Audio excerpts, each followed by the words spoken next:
Hi, it's Shorty, and I am here to talk to you about the sign of Cancer. So, I'm reading out of the complete book of the Zodiac, and it really provides a lot of information based on your zodiac sign. So, for all of you that were born between June 23rd and July 23rd, you are likely a Cancer. So, Cancerians are the zodiac's most sensitive souls. They cannot help but empathize with and feel concern for their fellow humans. They are never happier than when making someone else happy, and never sadder than when they fear they have inadvertently caused hurt. Anyone who has a Cancerian for a friend has little need of anything else in life. Cancerians like to play it safe. They would be dull, unadventurous people were it not for one thing: powerful emotions. When a Cancerian feels a strong attraction to someone or something, all caution flies out the window. It doesn't happen often, but when it does, it's dramatic. Consequently, Cancerians spend their lives trying to stabilize after the last big upheaval and before the next one. In an attempt to be steady and settled, Cancerians can put up with amazing inconveniences and let people take them for granted. But when one of those strong inner urges surfaces, they'll overthrow everything they worked so hard to build and take breathtaking risks and liberties. They'll justify it with the hope that their action will lead to equal stability under better circumstances. Usually it does. It's no use encouraging Cancerians to widen their horizons while they're putting down roots, and it's no use to try to speak to them about common sense when they're in the throes of passion. Either way, they'd have to ignore you. For while Cancerians are good at looking after others, they hate to be told what to do. There is one thing that you can always give Cancerians: reassurance. They suffer from guilt and need to be told that it's all okay. The right word at the right time will always mean more to a Cancerian than an expensive gift. Home.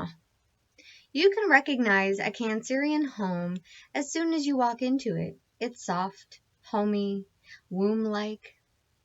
Once your visitors get settled in, they'll never want to leave.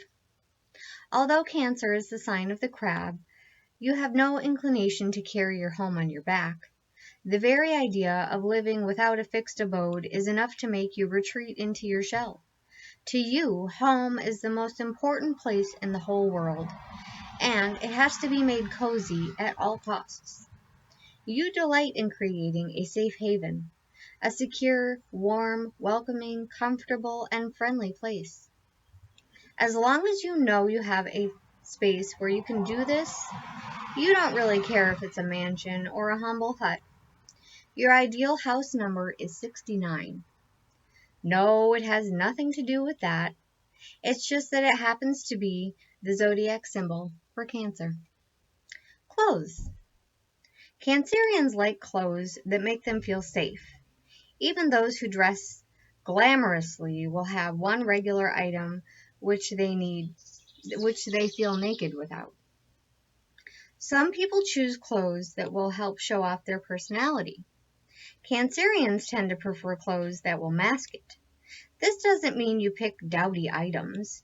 Indeed, you probably have a wardrobe bursting with inevitably elegant gowns and outfits. It's just that all of these are designed to disguise the sensitive, slightly vulnerable person you tend to feel that you are. Your greatest asset is your eyes. Even without a trace of makeup, these are bursting with more character and color than you realize. If you dress to complement the color and shape of the top half of your face, you'll always look like $1,000,000. Cars. To some people, a car is a sex symbol. To others, it's a status symbol.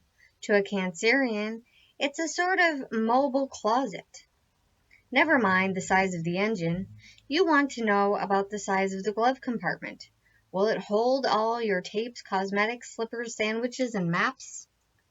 For maps, frankly, you could use a trailer. The idea of being lost in a strange city terrifies you so much that, in addition to a multitude of maps, you'll also carry an atlas just in case you should take the wrong turn. Which brings us to the thorny question of what you notice when you're driving. Not the car itself, that's for sure. For you, any car will always be just another car. Until they invent one with a periscope to give you a better view of what people are up to in the vehicle in front of you. Food. The stomach is ruled by cancer, which is why cancerians find a sense of security in eating their favorite foods. This, though, makes it hard for them to follow a diet. Cancerians are ruled by the moon, which in turn governs dairy produce. In theory, you enjoy milk, cream, butter, cheese, yogurt, and eggs. You're also supposed to have an affinity for melons, mushrooms, and fruit. Whether or not it's true, if you are truly a typical Cancerian, you'd much prefer having a nice meal at a table to eating on your feet. Oddly enough, though, you can resist the temptation of instant snacks. You are almost perpetually hungry, like J.R.R. Tolkien's famous Bilbo the Hobbit. You've always got room for a little something to fill up the corners. Money. The growth of a large business is merely survival of the fittest. The American Beauty rose can be produced in the splendor and fragrance which brings cheer to its beholder only by sacrificing the early buds which grow up around it. J.D. Rockefeller, who had made these remarks, was a Cancerian, and an exceedingly rich one at that. His words sum up a dilemma which all born under your sign must face from time to time. On one hand, you are aware that your natural ability to make ruthless business and financial decisions. On the other, you resent having to compromise the more sentimental side of your nature in the process, rather than be constantly torn in this way. Many Cancerians back away from their chances to make big money. Others compensate by giving free rein to their mercenary instincts for a while, then generously redistributing the proceeds. Rockefeller was a case in point. I'm not promising you will be as wealthy as he was, but you'll always be able to do pretty well for yourself, provided that you have a clear idea about what you want to do with your future. Cancerians often find it hard to believe that old idea or project has now run its course. They keep wanting to pour time, energy, and hope into an investment, even if it continues to fail to live up to its promise. You'll always be able to make more of your potential, provided you can overcome your ingrained resistance to the notion of radical change of direction. Just the job?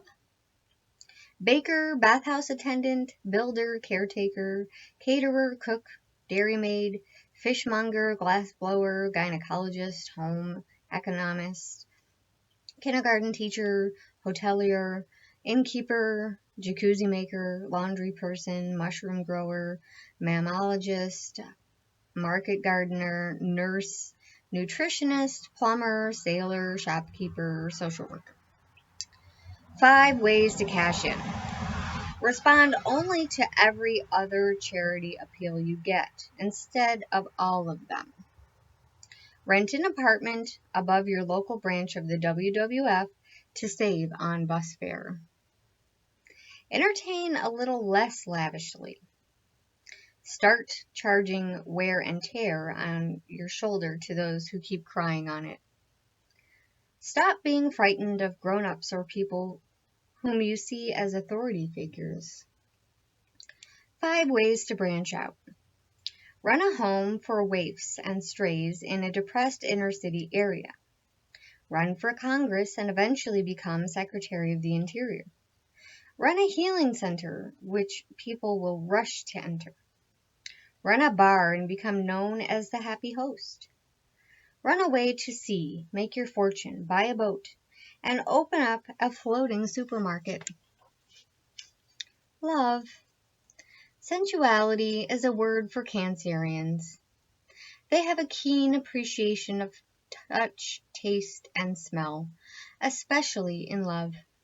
In partnerships, cancerians will go to great lengths to keep the union alive, even if it's unhappy. But if their patience snaps, that's the end. To be in a partnership with a cancerian is to live on the edge of an emotional volcano, forever waiting for the sign that the dormant beast is about to erupt. It's just as well that most of the time you're sensitive, compassionate, caring, and sharing. If all your lover had to look forward to were those angry outbursts, he or she would have packed up and headed for safety of sleepier shores long ago. If you want to make your relationships withstand the test of time, you must learn how to control those intermittent explosions. It's no use in being delightfully charming Dr. Jekyll if this merely causes each rare appearance of Mr. Hyde to be more devastating than the previous one. And it's unfair to expect anyone, including your own worst enemy, let alone the person you love more than anyone else in the world, to put up with the kind of anger you are capable of bottling for ages before letting it out with the devastating potency of a nuclear weapon. So, we have to ask, what is it within you that puts the fear of God into others, even though most of the time you seem to live in total terror of everything else? The answer to the question is often contained within it, and in the latter. Your trouble is that you swing between too many extremes. You forgive and forget petty transgression after petty transgression. You let the matter of dishes go undiscussed. You give the false impression that you are happy to be taken for granted, left to carry the load, and treated as a simple appendage. And then you hit the roof over a matter so trivial as to make all the aforementioned seem like issues worth debating in Congress. I hate to say it, but every one of your relationships is in essence a power struggle. You hate to be contradicted, can't stand being criticized, and live in terror of being undermined. You don't want things to be equal. You want to dominate like a dictator. And your poor old partner is supposed to put up with this? So what can you do to make things better? You can find other outlets for your need to be in control.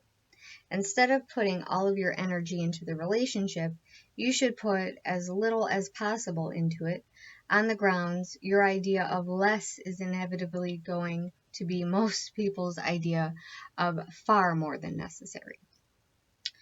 A sideways look at your sign. Anyone who really wants to know about the zodiac sign Cancer needs to think long and hard about a particular four-letter word. To each of us, this word means something different but important. It's a terribly emotive word. In a moment, when I tell you what it is, notice how you react, whether you say, oh, ah, ho, hum. You'll reveal a secret about yourself. And that, as much as the word itself, says a lot about the kind of people Cancerians really are. You see, in the great zodiac scheme of life, Cancerians are the guardians of the fundamental value. And as such, they are like mirrors, absorbing and reflecting other people's feelings about the value. This is what makes Cancerians both powerful and vulnerable. But before I say any more, I'd better tell you the word. It is home. But I don't mean that all Cancerians are domesticated, house-proud, cozy creatures. Some are, but most embody the spirit of home in a much broader sense. Home is, or should be, a place where everything is right, where you come from, and where you return to. Home is security. Home is safety. Home is strength. And most of all, home is something that goes beyond words and clever arguments. When you really come home, you don't need to think about where you are. You just sink into the comfort and familiarity of your environment. Turn off your defenses and open up your heart. To you, home is not a place. It is a feeling. a state of mind, a state of perfection, and a state of grace. So, the thing that all Cancerians seek is a feeling of being at home. And the thing that all Cancerians have to offer is a way of making others feel that they have arrived at the perfect place. No matter who you are, where you are, or what you are doing, if you've got a Cancerian nearby, the part of the world you're in will feel just like home. Cancerians can do this for you just by being themselves.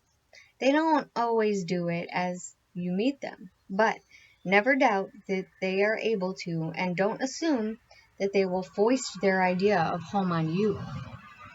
Cancerians, as I said, are like mirrors. They are really sensitive and can tune in to the very deepest part of your soul and understand exactly what you need. Why then, if all of that is true, can Cancerians sometimes be so crusty, so difficult to get along with, and so tough?